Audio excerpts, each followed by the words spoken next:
Նա մոնտաժեր սկսեց 13 տարեկան հասակում։ Հարությունի ընտանիքը հազիվ էր ծայրը ծայրին հասցնում։ Տանսենյակներից մեկը վարձով տվել են մի կինոմեխանիկի։ Փոքրիկ Հարությունը օգնում էր նրան։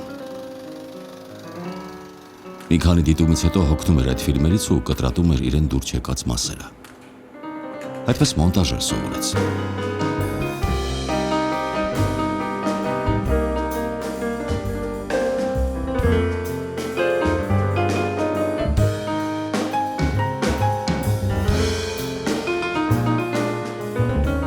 Երազում էր գալ Երևան ու ռեժիսոր դառնալ, բայց Թատերական ինստիտուտում կինոյի բաժին չկար, գործերը չընդունեցին։ Մանկավարժականում բացվել էր Հայաստանի առաջին կինոֆակուլտետը։ Մի քանի անգամ փորձեց, բայց ձախողվում էր։ Չէին ընդունում, որովհետև շատ արագ էր խոսում։ Հիշելով այդ օրերը ասում է, դրա համար էլ ընտրեցի վավերագրական կինոն։ Վերջին անգամ փորձեց ընդունվել։ Ընդունվեց եւ անգամ սկսեց Լենինյան թոշակ ստանալ։ Ավելին, կարմիր դիպլոմով էլ ավարտեց։ Առաջին ֆիլմը 8 րոպեանոց դիպլոմային աշխատանք էր, բայց ֆիլմը չի պահպանվել։ Գեղարվեստական խորհուրդը Կոնդը համարեց հակահայկական ֆիլմ եւ չհաստատեց։ Հարությունը լքեց կինոն, բայց մի քանի ամիս անց իմացավ, որ դրսում կինոփառատոն է լինելու։ Կիևում ֆիլմն արժանացավ գլխավոր մրցանակին։ Այն ֆիլմը, որի ռեժիսորին մերոնք քիչ էր մնում ազգի դավաճան հռչակեի։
Նա միշտ ուզում է վերադառնալ իր քաղաքը,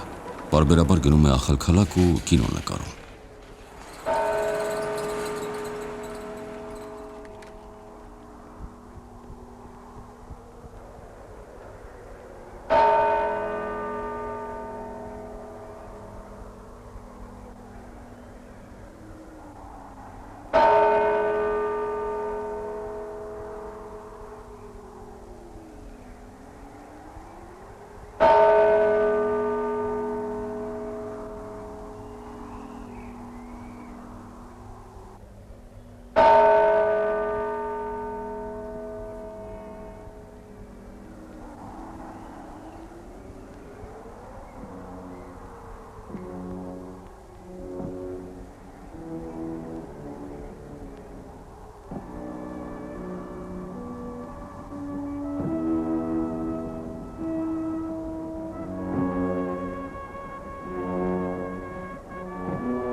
Ավելի քան 20 տարի առաջ մարդիկ սկսեցին մեծ հոսքերով փախչել Հայաստանից։ Երկրաշարժից հետո, խորհրդային միության փլուզումից հետո։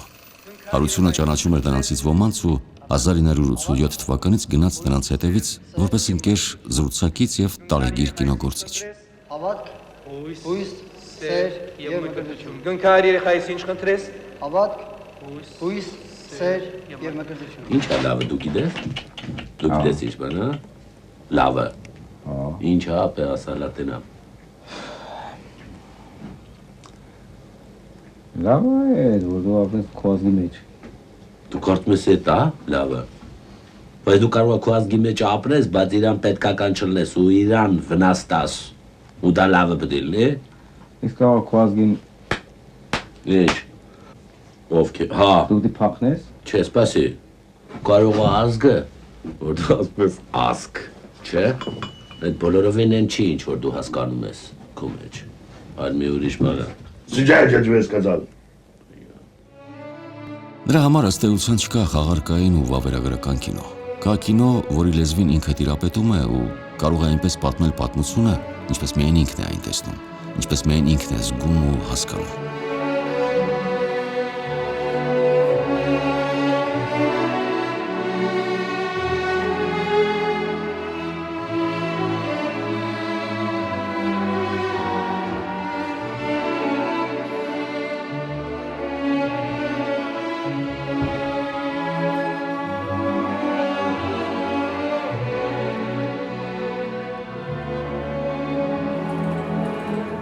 Այս այսպես կոչված ֆրանսիական ոճի ֆիլմի դերասան հերոսները խիստ անձնական խնդիրներ ունեին, եւ հարությունի վերաբերմունքը նախագծի հանդեպ փոխվեց։ Հերոսներն ամուսիններ էին, ապրում էին Ֆրանսիայում, բայց օտար երկրում օտարվել են միմյանցից։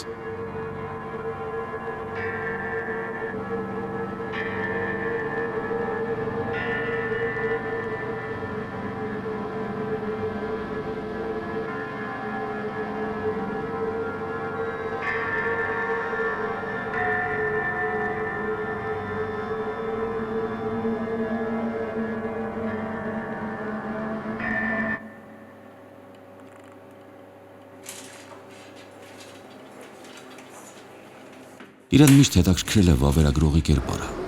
Արդյոք նա իրավունք ունի բանալու անցքից հետևելու մարդկային կյանքին եւ զետեղելու այդ ամենը ժապավենի վրա։ Նա չի կարող պատվերով կինո նկարել։ Նկարում է այն, ինչ իրեն իրոք մտահոգում է։ Իր կինոն համարում է ավելի շատ սոցիոլոգիա, քան կինոարվեստ։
Հարություն Խաչատրյանի համար մթնոլորտը երբեք չի հնանում։ Նրա համոզմամբ մարդկանց սովորական կյանքը կշարունակի հետաքրքիր լինել թե 200, թե 500 տարի անց։ Պոետը հեռացել էր իր հայրենիքից, բայց ամբողջ կյանքում երազում էր վերադառնալ։ Միշտ այդպես էլ տեղի չունեցավ։ Ռեժիսորին հետաքրքրեց. եթե նա հանկարծ վերակենդանանա, եթե վերադառնա, ինչ կտեսնի սեփական աչքերով։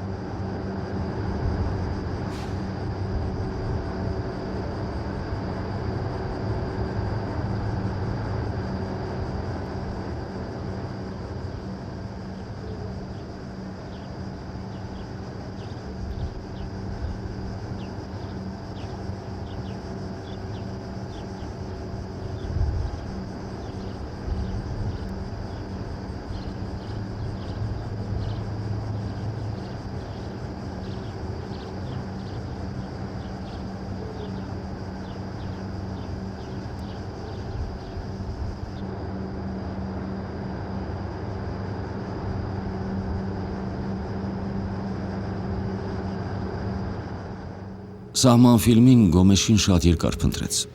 Վերջը Ղարաբաղում գտան ու բերեցին։ Նա շատ հյուծված էր, բայց մարդկային աչքեր ուներ։ Մինչ օրս Հարություն Խաչատրյանը սահմանների հետ կապված բարդույթ ունի։ Խորհրդային տարիներին ջավախքի ուսանողները Հայաստան գնալու համար ստիպված էին սարերով անցնել։ Նրանցից շատերը զոհվում էին այդ վտանգներով լի ճանապարհին։ Դրա համար էլ Հարությունն ասում է, որ սահմանները սպանում են մարդկանց։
Մի անգամ Կառլովի վարիում նրա ընկեր Պետեր Վան Բյուրենը սկսեց ծաղրել նրան։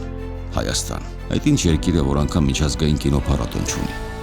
Հարությունն ասաց, որ հաջորդ տարի բոլորին հրավիրում է Ոսկե ծիրան անունով կինոփառատոնին։ Ոչ ոք իհարկե դրան չհավատաց, բայց եկան, տեսան եւ պարտվեցին։ Փոքրիկ Լեռնոտ երկրում միջազգային բարձր մակարդակի կինոփառատոն էր ծնվել։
Նա իր առաջ խնդիր էր դրել ցույց տալ արդի Հայաստանը մի տաղանդավոր նկարչի աչքերով։ Իր կինոն մարդու մասին է։ Երկար տարիներ իրեն անհանգստացնում էր մի երազ, որ իրեն պատմել էր իր նկարիչ ընկեր Վահան Անանյանը, որը կիսատ էր թողել իր մասին ֆիլմը, երբ անժամանակ մահացավ։ Վահանն ասում էր, աշխարհում կատարվող բոլոր դժբախտությունների պատճառը սիրո բացակայությունն է։ Եվ նա ասում էր, եթե այս աշխարհում երկու անձի միջև սեր կա, ապա այս աշխարհը կփրկվի։ Я всегда такие сны видел вообще, как будто выхожу из дома и как-то в другом месте попадаю. Очень странно. И вот однажды я вышел из дома, открыл и вижу, что у меня дом гусиной лапки. И пустыня такая. Потом я побежал к окну, я вижу, дети играют. Понимаешь, нормальная жизнь идет. Я открывал еще эту дверь, чтобы выбежать, опять попал туда. Я начал по лестницам спускаться, блядь. Я долго спускался. И вдруг я опоролся об железную дорогу. А там какой-то был как касса. Зал ожидания как касса. Я быстро туда, никого нема. Кассиршу нема. И вдруг я вижу, что идет эта электричка. Я сижу, блядь, никого нема.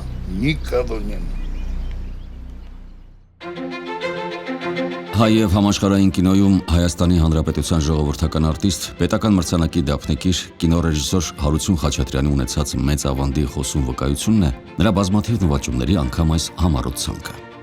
Կոնտ. Գլխավոր մրցանակ Կիևի միջազգային կինոփառատոն։ Առաջին մրցանակ Սվերդլովսկի կինովավերագրողների համամիութենական առաջին կինոփառատոն։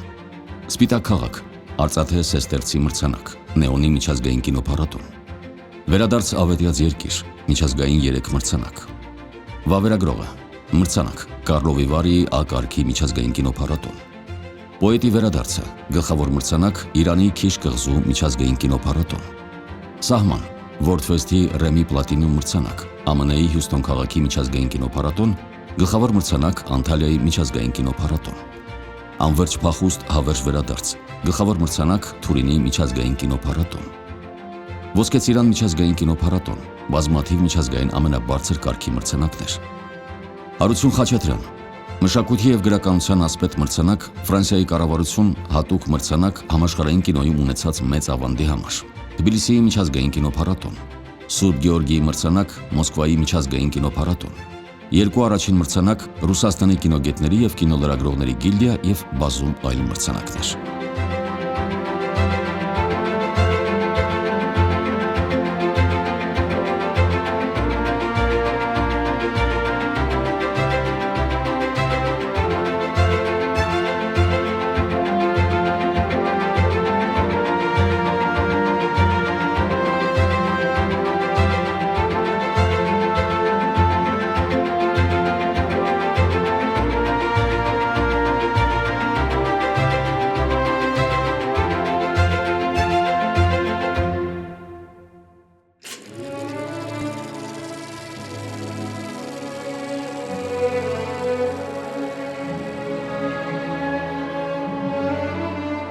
Հարություն Խաչատրյանը Հայաստանում է ապրում։